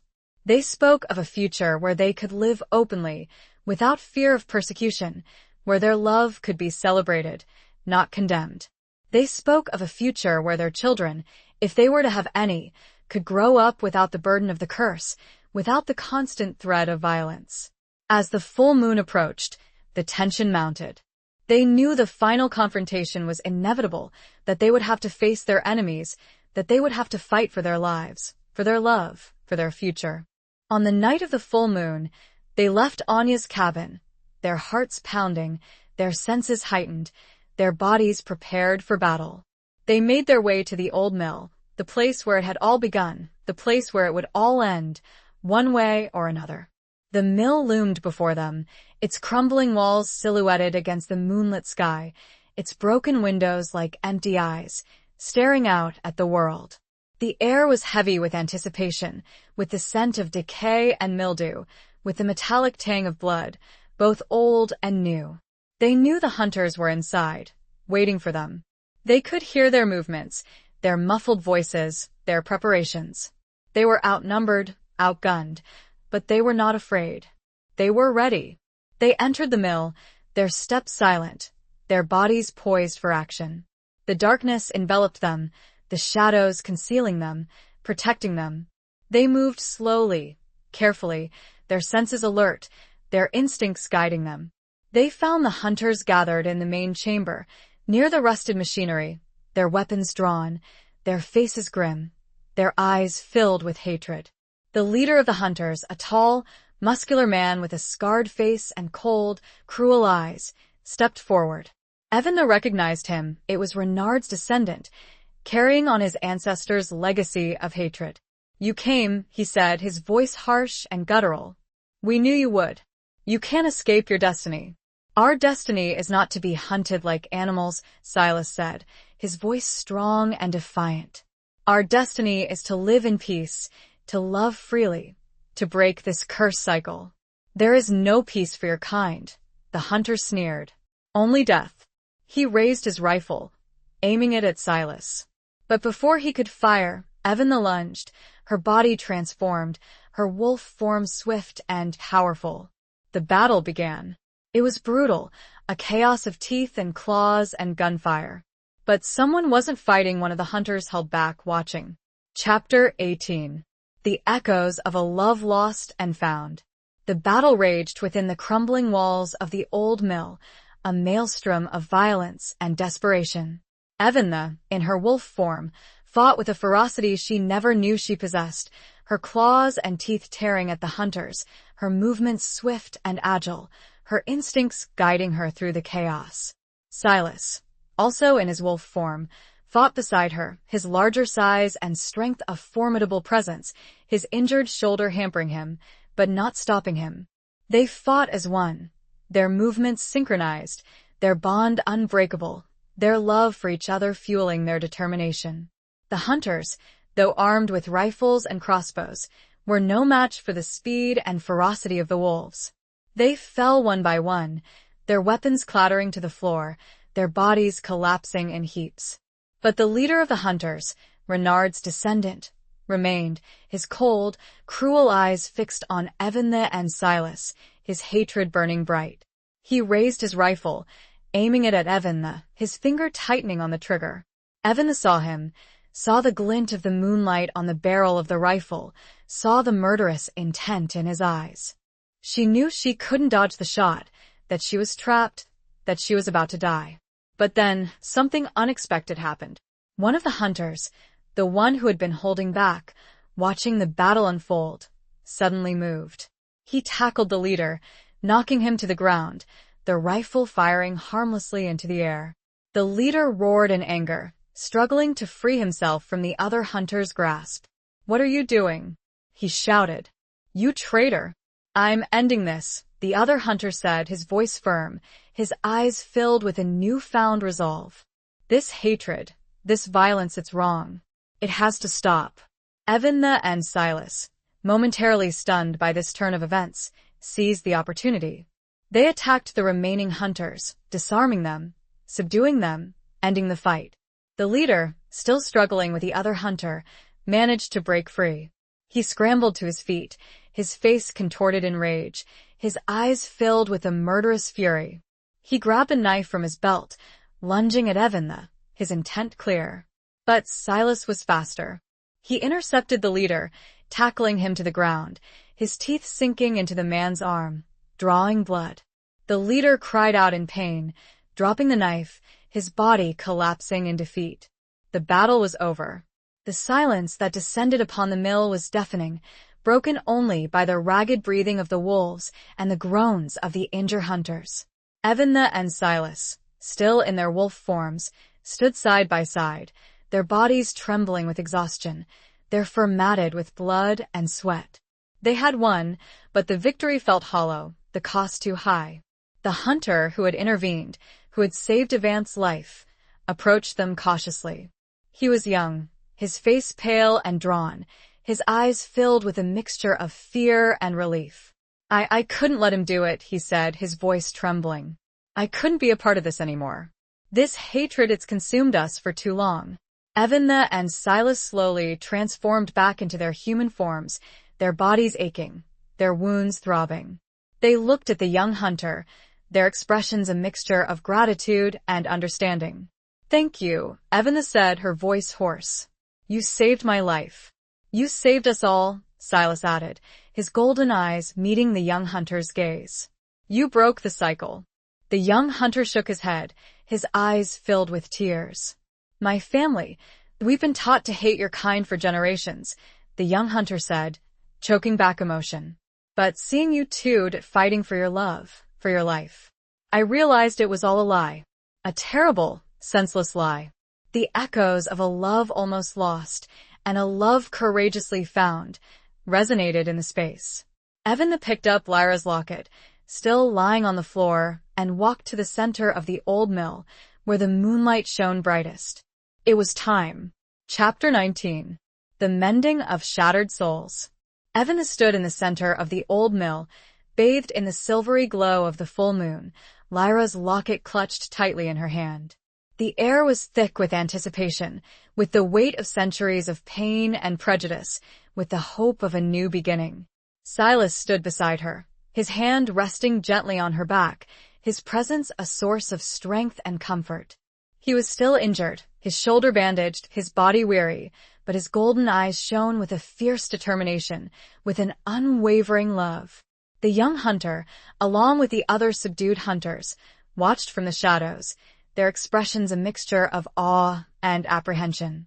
They had witnessed the battle, the transformation, the power of the wolves, and they were beginning to understand the truth, the lies they had been taught, the hatred they had blindly followed. Eventha took a deep breath, closing her eyes, focusing her mind, drawing on the power of the moon, on the strength of her lineage, on the love that burned within her. She felt a connection to Lyra, to Alara, to all the Corbin women who had come before her, who had suffered under the weight of the curse. She opened her eyes, her gaze fixed on the locket. She began to chant, her voice soft at first, then growing stronger, more confident, the words ancient and unfamiliar, yet somehow resonating deep within her soul. It was the same chant Silas had used during her initial transformation, but this time it was different, reversed, a plea for release, for forgiveness, for healing. The locket began to glow, a faint, ethereal light emanating from within, the tiny gemstones that served as the wolf's eyes shining brightly. The air around them crackled with energy, a palpable force that seemed to vibrate through the very foundations of the mill. Evan felt a surge of power, a rush of emotion, a connection to something ancient and profound. She felt the curse, the binding spell, beginning to unravel, to loosen its grip, to release its hold on her, on Silas, on their lineage. Silas, sensing the change, joined her in the chant, his voice blending with hers, their voices rising in unison, a powerful duet that echoed through the mill, a plea for redemption, for a future free from hatred, from prejudice, from fear. The light emanating from the locket intensified, growing brighter, stronger, until it filled the entire mill, bathing everything in its ethereal glow. The hunters gasped, shielding their eyes, their bodies trembling with the force of the unleashed power. Then, with a sudden, sharp crack, the locket shattered, its silver fragments scattering across the floor, the gemstones dimming, their light extinguished. The silence that followed was profound, absolute. The energy dissipated, the air cleared, the tension eased. The curse was broken. Evan felt a sense of release, of liberation, of lightness. The weight that had been pressing down on her for so long, the burden of her ancestors' forbidden love, had lifted. She felt free, truly free, for the first time in her life. She looked at Silas, his golden eyes meeting hers, his expression filled with relief, with joy, with an overwhelming love. He reached out and took her hand, his fingers interlacing with hers, their bond stronger than ever. The young hunter approached them, his eyes filled with tears. It's gone, he said, his voice trembling. I can feel it. The hatred, it's gone. The other hunters, slowly, hesitantly, began to stir, their expressions changing from fear and apprehension to confusion and hope. They looked at Evanna and Silas, not with hatred, but with curiosity, with a dawning understanding. The mending had begun. The shattered souls, both human and lupin, were beginning to heal, to find common ground, to build a new future, a future based on respect, on understanding, on love. Evanna and Silas, hand in hand, stepped out of the old mill into the moonlit night. The air was fresh and clean, the forest welcoming, the future uncertain, but filled with possibilities. They still had a long path, and that there would be more challenges, more battles. But the dawn was coming, and they would face it together. As they started walking, Evanna suddenly stopped. Silas, she said, and pointed. At the very edge of the woods, watching them, was a very, very old wolf. It looked at them for a long moment, then turned and disappeared back into the trees. Chapter 20. The Final Confrontation of Hearts. The sight of the old wolf, its ancient eyes watching them before it disappeared back into the forest, left Evanna with a sense of profound peace, a feeling of closure, of a circle completed.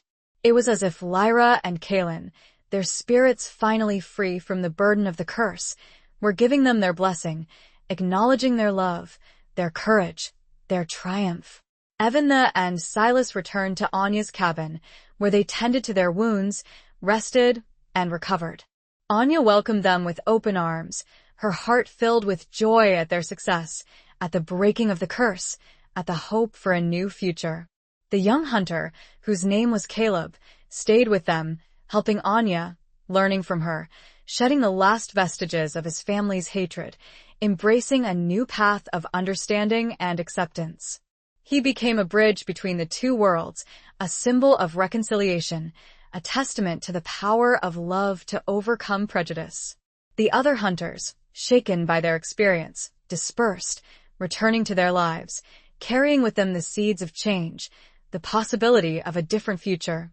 Some, undoubtedly, would cling to their old hatreds, but others, touched by what they had witnessed, would begin to question their beliefs, to open their hearts to a new way of thinking. Evan and Silas spent several weeks with Anya, healing, learning, growing stronger. They explored their newfound freedom, their ability to shift, to run with the wolves, to embrace their lupin nature without fear, without shame. They also deepened their bond, their love for each other growing stronger with each passing day. They shared their pasts, their dreams, their fears, their hopes. They spoke of a future together, a future filled with love, with companionship, with the possibility of building a new family, a family free from the shadows of the past.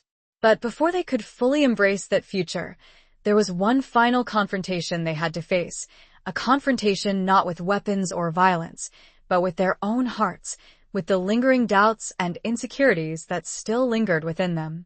One evening, as the sun began to set, casting a golden glow over the forest, Evan and Silas found themselves sitting by a small stream, the gentle sound of the water flowing over the rocks a soothing balm to their souls. "Silas," Evan said softly, her voice filled with a mixture of hesitation and determination. "We need to talk." Silas nodded, his golden eyes meeting hers, his expression serious, understanding. He knew what was coming, had sensed the unspoken questions, the lingering doubts that still clouded her heart. "About us?" he asked, his voice gentle, reassuring. Evan nodded. "About our future. About everything." She took a deep breath, gathering her courage. "I love you, Silas," she said, her voice firm, her gaze unwavering. "I know that now, without a doubt." But she hesitated, struggling to find the right words. "But I'm still afraid. I'm older than you. My life, it's been so different. I don't know if I can fit into your world. If I can be what you need." Silas reached out and took her hand, his fingers interlacing with hers, his touch sending a familiar warmth through her. "Evan," he said, his voice soft, his eyes filled with a deep, unwavering love. "Age doesn't matter. Your past doesn't matter. What matters is now. What matters is us. And I love you. All of you." He leaned closer, his lips brushing against her forehead, a gentle, tender kiss that spoke volumes. "You don't have to fit into my world," he continued. "We'll create our own world. Together. A world where age and species and past mistakes don't matter. A world built on love, on trust, on respect." His words, his sincerity, his unwavering belief in her, melted away her fears, her doubts, her insecurities. She looked into his golden eyes, saw the depth of his love, the promise of a future filled with happiness, with companionship, with a bond that transcended time, that defied the odds. "I love you," she whispered, her voice choked with emotion. "And I want that future. With you." Silas smiled, a radiant smile that lit up his face, that reached his eyes, that made her heart soar. He pulled her close, embracing her, holding her tight, their bodies fitting together perfectly, their souls intertwined. They kissed, a long, passionate kiss that sealed their commitment, their love, their promise to each other. It was a kiss of hope, of healing, of a new beginning. As the stars began to appear in the darkening sky, they knew that their journey was far from over, that they would still face challenges, that the world would not always be kind. But they also knew that they would face it together, their love their strength, their bond unbreakable. They were ready to start their forever, to build a world where werewolves and humans weren't defined by old hatreds or ancient curses. They were ready to build a world defined by love. They walked back to the cabin, hand in hand. The final confrontation, the confrontation of their hearts, was over. And love had won. Epilogue. Years passed, flowing like the gentle stream that ran near Anya's cabin, which had become Evan and Silas's home. The old mill, once a symbol of hatred and violence, was now a place of pilgrimage, a reminder of the courage it took to break a centuries-old curse, a testament to the power of love to overcome prejudice. Evan and Silas, their love a beacon of hope, became leaders of a new community, a community where Lupin and humans lived together in harmony, respecting each other's differences, celebrating their shared humanity. Caleb, the young hunter who had chosen love over hate, became their trusted friend and ally, a vital part of their growing family. The story of Eventha and Silas, of the Corbin curse and the love that broke it, became a legend, whispered around campfires, shared among families, passed down through generations. It was a story of hope, of healing, of the transformative power of love. Eventha, her silver hair now a crown of wisdom, her hazel eyes still shining with that faint golden shimmer, never forgot the fear, the pain, the struggle that had brought her to this place. But she also never forgot the joy, the exhilaration, the freedom of embracing her true nature, of finding her soulmate, of building a new world. Silas, his golden eyes still filled with that unwavering love, remained her constant companion, her protector, her partner in life and in love. His strength, his loyalty, his unwavering belief in her, had been her anchor, her guiding light, her salvation. They often walked in the forest, hand in hand, their steps in sync, their bond unbreakable. They would visit the clearing where Eventha had first transformed, the place where their journey had truly begun. They would remember the fear, the doubt, the uncertainty, but they would also remember the courage, the determination, the love that had carried them through. One evening, as the full moon cast its silvery glow over the forest, Eventha and Silas stood in the clearing, their arms wrapped around each other, their hearts filled with gratitude, with peace, with an enduring love. They looked up at the moon, its luminous beauty a constant reminder of their journey, of their transformation, of the magic that had brought them together. "It's beautiful," Eventha whispered, her voice filled with awe. Silas nodded, his golden eyes meeting hers, his expression filled with love. "Not as beautiful as you," he said, his voice soft, his touch tender. He leaned down and kissed her, a gentle, loving kiss that sealed their eternal bond, a kiss that spoke of a love that had conquered all, a love that would last forever. They stood there for a long time, embraced in each other's arms, bathed in the moonlight, surrounded by the peace of the forest, their hearts filled with a love that had transcended time, that had defied the odds, that had created a new world. A world of peace. A world of acceptance. A world of love. And high on a ridge, barely visible in the moonlight, a pack of wolves howled a chorus of joy and a promise of a long and beautiful future.